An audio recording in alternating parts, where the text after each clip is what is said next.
আসসালামু আলাইকুম। আমি মোহাম্মদ ইকবাল হোসেন। আমার এই টিউটোরিয়ালে আপনাদের স্বাগতম। আজকে টিউটোরিয়ালে আমি আলোচনা করব ইন্টারন্যাশনাল অ্যাফেয়ার্স নিয়ে। ইন্টারন্যাশনাল অ্যাফেয়ার্সে মার্কিন প্রেসিডেন্ট সম্পর্কিত তথ্যগুলো অবশ্যই আপনাদেরকে মনে রাখতে হবে। আজকে টিউটোরিয়ালে মার্কিন প্রেসিডেন্ট সম্পর্কিত তথ্যগুলো আপনাদের সামনে উপস্থাপন করব। শুরুতেই জর্জ ওয়াশিংটন। জর্জ ওয়াশিংটন সম্পর্কে যে তথ্যগুলো আপনাদের মনে রাখতে হবে সেগুলো হচ্ছে: মার্কিন যুক্তরাষ্ট্রের প্রথম প্রেসিডেন্ট জর্জ ওয়াশিংটন, আমেরিকার স্বাধীনতা আন্দোলনের নায়ক জর্জ ওয়াশিংটন, হোয়াইট হাউসে বাস করেননি জর্জ ওয়াশিংটন। অতিরিক্ত কিছু তথ্য আপনাদেরকে বলি। সে তথ্য হচ্ছে, হোয়াইট হাউসে বসবাসকারী প্রথম মার্কিন প্রেসিডেন্ট হলেন জন অ্যাডামস। জন অ্যাডামস দ্বিতীয় মার্কিন প্রেসিডেন্ট। হোয়াইট হাউসের স্থপতি জেমস হোবান। হোয়াইট হাউসের নামকরণ করেন থিওডোর রুজভেল্ট। পরীক্ষা আসতে পারে মার্কিন যুক্তরাষ্ট্রের প্রথম প্রেসিডেন্টের নাম কি? সেক্ষেত্রে উত্তর হচ্ছে জর্জ ওয়াশিংটন। অথবা আসতে পারে হোয়াইট হাউসের স্থপতিকে? উত্তর জেমস হোবান। পরীক্ষায় আসতে পারে হোয়াইট হাউসের নামকরণ করেন কে? সেক্ষেত্রে উত্তর হচ্ছে থিওডোর রুজভেল্ট। এরপরে আমরা যে মার্কিন প্রেসিডেন্ট নিয়ে আলোচনা করব তিনি হচ্ছেন আব্রাহাম লিঙ্কন। আব্রাহাম লিঙ্কন ১৬তম প্রেসিডেন্ট। ১৮৬৩ সালে যুক্তরাষ্ট্রে কৃতদাস প্রথা বিলোপ করেন আব্রাহাম লিঙ্কন। আব্রাহাম লিঙ্কনের বিখ্যাত উক্তি, democracy is a government of the people, by the people and for the people. Abraham লিঙ্কনের বিখ্যাত আরেকটি উক্তি, the ballot is stronger than bullet. ১৮৬৩ সালে ২ মিনিট স্থায়িত্বের বিখ্যাত গেটিসবার্গ ভাষণ দেন আব্রাহাম লিঙ্কন। এখন আমরা আলোচনা করব উড্রো উইলসন সম্পর্কে। মার্কিন প্রেসিডেন্ট উড্রো উইলসন ২৮তম প্রেসিডেন্ট ছিলেন। উড্রো উইলসন জাতিপুঞ্জ প্রতিষ্ঠায় ১৪ দফা ঘোষণা করেন। উড্রো উইলসন ১৯১৯ সালে শান্তিতে নোবেল পান। উড্রো উইলসন এর লেখা বই নিউ ফ্রিডম। পরীক্ষা আসতে পারে নিউ ফ্রিডম বইটি কে লিখেছেন? উত্তর উড্রো উইলসন। অথবা আসতে পারে ২৮তম মার্কিন প্রেসিডেন্টের নাম কি? উত্তর উড্রো উইলসন। এরপরে আমরা জানব ফ্রাঙ্কলিন ডি রুজভেল্ট সম্পর্কিত তথ্য। ফ্রাঙ্কলিন ডি রুজভেল্ট ৩২তম মার্কিন প্রেসিডেন্ট। রুজভেল্ট ৩ বার নির্বাচিত হন, অর্থাৎ ১২ বছর ক্ষমতায় ছিলেন। ফ্রাঙ্কলিন ডি রুজভেল্ট জাতিসংঘের নামকরণ করেন। রুজভেল্ট দ্বিতীয় বিশ্বযুদ্ধকালীন মার্কিন প্রেসিডেন্ট ছিলেন। ১৯৩৩ সালে নিউ ডিল ব্যবস্থা প্রবর্তন করেন ফ্রাঙ্কলিন ডি রুজভেল্ট। পরীক্ষা আসতে পারে জাতিসংঘের নামকরণ করেন কে? সেক্ষেত্রে উত্তর হচ্ছে ফ্রাঙ্কলিন ডি রুজভেল্ট। এখন আমরা জানব হ্যারি এস ট্রুম্যান সম্পর্কে। মার্কিন প্রেসিডেন্ট হ্যারি এস ট্রুম্যান জাপানের হিরোশিমায় আণবিক বোমা নিক্ষেপের ঘোষণা দেন। হ্যারি এস ট্রুম্যান দ্বিতীয় বিশ্বযুদ্ধের শেষ দিকে মার্কিন প্রেসিডেন্ট ছিলেন।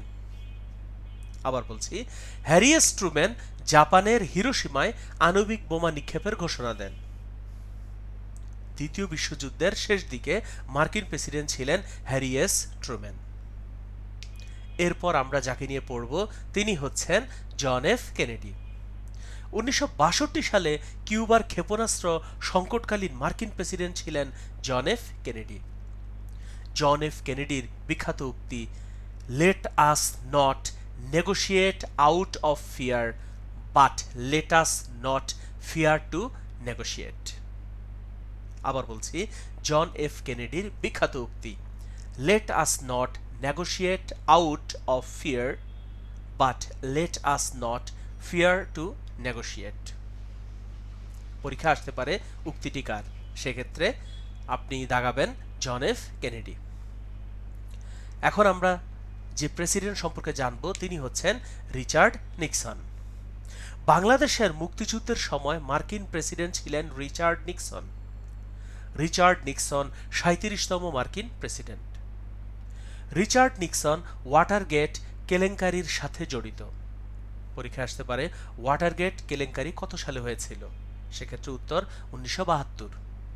অথবা আসতে পারে ওয়াটারগেট কেলেঙ্কারির সাথে জড়িত কোন মার্কিন প্রেসিডেন্ট, উত্তর রিচার্ড নিক্সন। রিচার্ড নিক্সন পদত্যাগ করলে 38তম প্রেসিডেন্ট হিসেবে জেরাল্ড ফোর্ড ক্ষমতা পান। জেরাল্ড ফোর্ড তিনি একমাত্র প্রেসিডেন্ট যিনি নির্বাচনের মাধ্যমে নির্বাচিত হননি। পরীক্ষা আসতে পারে কোন মার্কিন প্রেসিডেন্ট নির্বাচনের মাধ্যমে নির্বাচিত হননি, সেক্ষেত্রে উত্তর হচ্ছে জেরাল্ড ফোর্ড। এখন আমরা জানব বিল ক্লিনটন সম্পর্কে। বিল ক্লিনটন বসনিয়া সংকটের সমাপ্তি করেন। পরীক্ষা আসতে পারে বসনিয়া সংকটের সমাপ্তি করেন কোন মার্কিন প্রেসিডেন্ট, সেক্ষেত্রে উত্তর বিল ক্লিনটন। যুক্তরাষ্ট্রের প্রেসিডেন্ট থাকা অবস্থায় প্রথম মার্কিন প্রেসিডেন্ট হিসেবে বাংলাদেশ সফর করেন কে, উত্তর বিল ক্লিনটন। বিল ক্লিনটন 2000 সালের 20 মার্চ বাংলাদেশ সফর করেন। বিল ক্লিনটনের আত্মজীবনী মাই লাইফ। আপনারা অবশ্যই আত্মজীবনীগুলো ভালোভাবে পড়বেন এবং মনে রাখবেন। বিখ্যাত ব্যক্তিদের আত্মজীবনীর নাম পরীক্ষায় প্রশ্নে আসে। এরপরে আমরা পড়ব জর্জ ডব্লিউ বুশ সম্পর্কে। নব্য রক্ষণশীলতাবাদ এবং ওয়ার অন টেরর নীতির প্রবক্তা জর্জ ডব্লিউ বুশ। আবার বলছি, নব্য রক্ষণশীলতাবাদ ও ওয়ার অন টেরর নীতির প্রবক্তা জর্জ ডব্লিউ বুশ। সন্ত্রাসবাদের বিরুদ্ধে যুদ্ধ করেন George W Bush. George W Bush 2003 সালের 20 মার্চ ইরাক আক্রমণ করেন। এই তথ্যটি অত্যন্ত গুরুত্বপূর্ণ, অবশ্যই মনে রাখবেন। জর্জ ডব্লিউ বুশ ইরাক আক্রমণ করেন কবে, উত্তর হচ্ছে 2003 সালের 20 মার্চ। এরপরে আমরা জানব বারাক ওবামা সম্পর্কে। 44তম মার্কিন প্রেসিডেন্ট বারাক ওবামা। প্রথম মার্কিন কৃষ্ণাঙ্গ প্রেসিডেন্ট বারাক ওবামা। আরেকটি তথ্য মনে রাখবেন, বারাক ওবামা কেনিয়ান বংশোদ্ভূত ছিলেন। আজকের সর্বশেষ মার্কিন president Donald Trump. Donald Trump 45তম মার্কিন প্রেসিডেন্ট। আমেরিকা ফার্স্টের প্রবক্তা ডোনাল্ড ট্রাম্প। ডোনাল্ড ট্রাম্প প্রবীণতম প্রেসিডেন্ট। 70 বছর বয়সে নির্বাচিত হন ডোনাল্ড ট্রাম্প। ডোনাল্ড ট্রাম্পের লেখা বই the art of the deal. Donald Trump এর slogan make America great again. আপনাদেরকে অসংখ্য ধন্যবাদ ধৈর্য ধরে আমার এই টিউটোরিয়ালটি দেখার জন্য। আমার অন্যান্য টিউটোরিয়ালগুলো দেখবেন, প্রিপারেশন নিতে থাকুন। চাকরি পেতে চাইলে ধৈর্য ধরে প্রস্তুতি নিতে হবে। আল্লাহ হাফেজ, আসসালামু আলাইকুম।